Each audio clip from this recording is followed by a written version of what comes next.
Indian institute of food science and technology यांच्याकडून आज director आलेले आहेत शाहिद सर. तर शाहिद सर, काय आहे Indian institute of food science and technology? सर्वप्रथम 12वी उत्तीर्ण विद्यार्थिनींचे हार्दिक अभिनंदन. ॲक्च्युली मॅडम, हे सिनियर कॉलेज आहे ज्यामध्ये आपण 12वी नंतर मुलींसाठी स्पेशली कोर्सेस आहेत, डिग्री कोर्सेस आहेत की जे समाजातल्या सर्वच घटकांना सामावून घेणारे कोर्सेस आहेत. पारंपरिक शिक्षण पद्धतीला फाटा देऊन आपण अत्याधुनिक ॲडव्हान्स कोर्सेस आपण तिथे राबवत आहोत, ज्यामध्ये BSc food science and quality control, BSc clinical laboratory science, exclusive for girls ज्या आर्ट्स कॉमर्स सायन्सला बिलॉंग करतात त्या मुलींसाठी आपण be design fashion design course तिथे आपण चालू केलेला आहे. आणि त्यासोबतच BCA आहे की जे आजकाल सर्वात जास्त ट्रेंडिंग कोर्स आहे की IT प्रोफेशनल्सला न्याय देणारा कोर्स आहे. यासोबत आपल्याकडे NM GNM असे नर्सिंग कोर्सेस पण आहेत आणि यांचे काही पोस्ट ग्रॅज्युएशन म्हणजे पदव्युत्तर कोर्सेस पण आपल्याकडे आहेत. MSc in clinical nutrition and dietetics आणि MSc मायक्रोबायोलॉजी. तर असे विविध प्रकारचे विविध पैलूंनी असलेले सगळे हे निरनिराळे कोर्सेस आहेत की जे आपल्या करिअर्सला एक उत्तम वाव देऊ शकते. तुम्ही सांगितलेल्या माहितीवरून एक गोष्ट आढळली की मुलींचे अभिनंदन, 12वी पास मुलींचे अभिनंदन. तर मुलीच का? कारण की म्हणजे माझं वैयक्तिक असं मानणं आहे की थोडंसं मुलींना त्रास जास्त आहे करिअर घडवत असताना. त्यांना समाजातला दोन्ही दृष्टिकोन पाहावा लागतो, कौटुंबिक दृष्टिकोनही आहे आणि व्यवहारिक दृष्टिकोनही आहे. तर ही तारेवरची कसरत करत असताना कोर्सेस असे पाहिजेत की त्या कोर्सेसमुळं आपल्या आयुष्यात एक वेगळ्या प्रकारची प्रगती घडली पाहिजे आणि आपलं आयुष्य कुठं थांबलं नाही पाहिजे किंवा कॉम्प्रोमाइजेस करावं नाही लागलं पाहिजे. ऑलरेडी वुमेन्स जास्त कॉम्प्रोमाइजेसमध्ये आहेतच सध्या. तर प्रत्येक ठिकाणी त्यांना जॉब ऑपॉर्च्युनिटी उपलब्ध झाली पाहिजे, हा त्यामागचा एक सर्वात मोठा उद्देश आहे. ओके सर, आणि जॉब प्लेसमेंट आपल्या कॉलेज थ्रूच दिले जातात का? मॅडम, आपल्या कॉलेजतर्फे प्रत्येक क्षेत्रातल्या कंपनीजला आपण 100% असिस्टन्स प्रोव्हाइड करतो. त्या मुलींना आपण कॅम्पस इंटरव्ह्यूद्वारे वेगळ्या कंपनीज तेथे येऊन मुलींच्या वेगळ्या प्रकारे टेस्ट मुलाखती घेत राहतात, इंटरव्ह्यू घेतील, ओरल घेतील आणि त्यानुसार ते त्यांना त्यांच्या पात्रतेनुसार ऑफर्स करत असतात. जॉब, पोझिशन्स, पॅकेजेस वगैरे हे डिपेंड असतील त्या गोष्टीवर. तर ह्याही सुविधा आपण त्यांना प्रोव्हाइड करतो कॉलेजतर्फे. सर, रियालिटी बघता सध्या मुलगा आणि मुलगी या दोघांमध्ये साम्य आहे आणि सगळ्यांचं असं असतं की बाहेर शिकायचं आहे मुलींना, म्हणजे आता नाही उरलं आहे की मुलींच्याच कॉलेजमध्ये किंवा मुलींच्या स्कूलमध्ये टाकायला पाहिजे.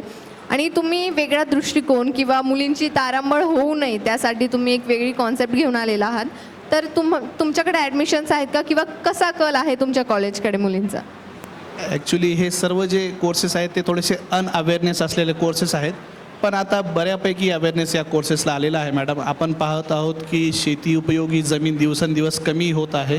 त्यामुळे या वाढत्या लोकसंख्येला आपल्याला न्यूट्रिटिव्ह डाएट जर प्रोव्हाइड करायचं असेल तर आपल्याला निश्चितपणे फूड सायन्सशिवाय पर्याय नाही.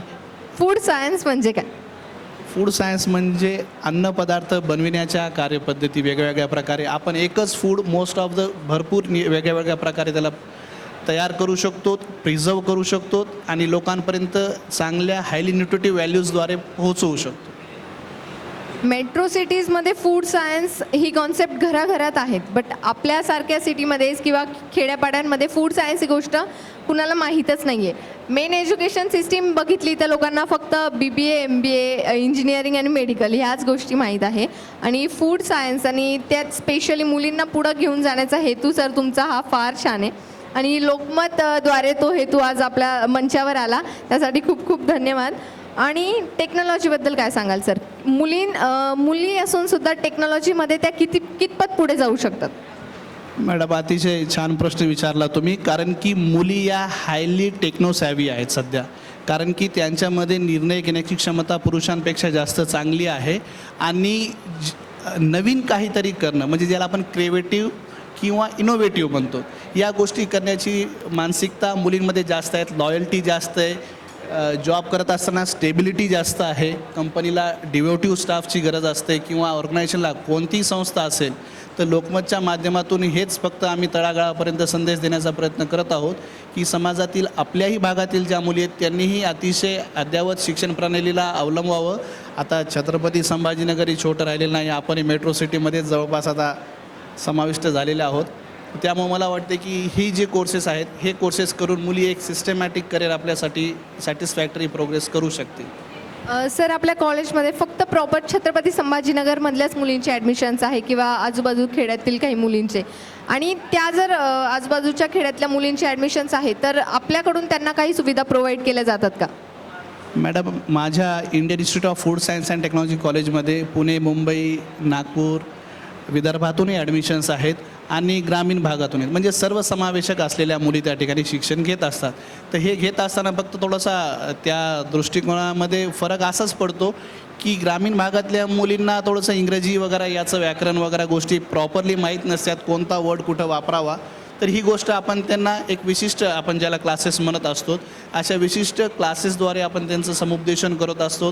त्यांना त्यांच्यासाठी एक्स्ट्रा क्लासेस घेतले जातात आणि विशेष लक्ष दिलं जातं. त्यांच्या वेगळ्या टेस्ट घेतल्या जातात. त्यांना भरपूर सराव चाचण्या करून त्यांना ती गोष्ट नियमित रेग्युलराईज आपल्याला करून घ्यावी लागते. कारण की जेव्हा त्या जॉबसाठी उभं राहतील त्यावेळेस तर त्यांना कोणत्याही चुकीला माफी नसणार आहे. त्यामुळे त्या कुठेही कमी पडू नये आणि याला खूप चांगला प्रतिसाद आहे मॅडम. तर हे सगळं आपण पहिल्यापासूनही करत आलोत. आता नुकतंच आपल्याला नॅकचं B+ मानांकन मिळाल्यामुळं तर आपण आणखीन बांधील आहोत आणि जबाबदार आहोत हे करण्यासाठी. तर हे करतच राहणार आहेत आणि करावंच लागेल. थँक्यू सो मच सर, तुम्ही मुलींचा एवढा विचार करून इतक्या छान इन्स्टिट्यूटची ओपनिंग केलेली आहे आणि तुम्ही दिलेल्या माहितीसाठी खरंच खूप खूप धन्यवाद. Thank you so much madam. In future ही खूप उपयोगी पडेल सर्वांची अशीच अपेक्षा करतो. Thank you so much. नक्कीच थँक्यू.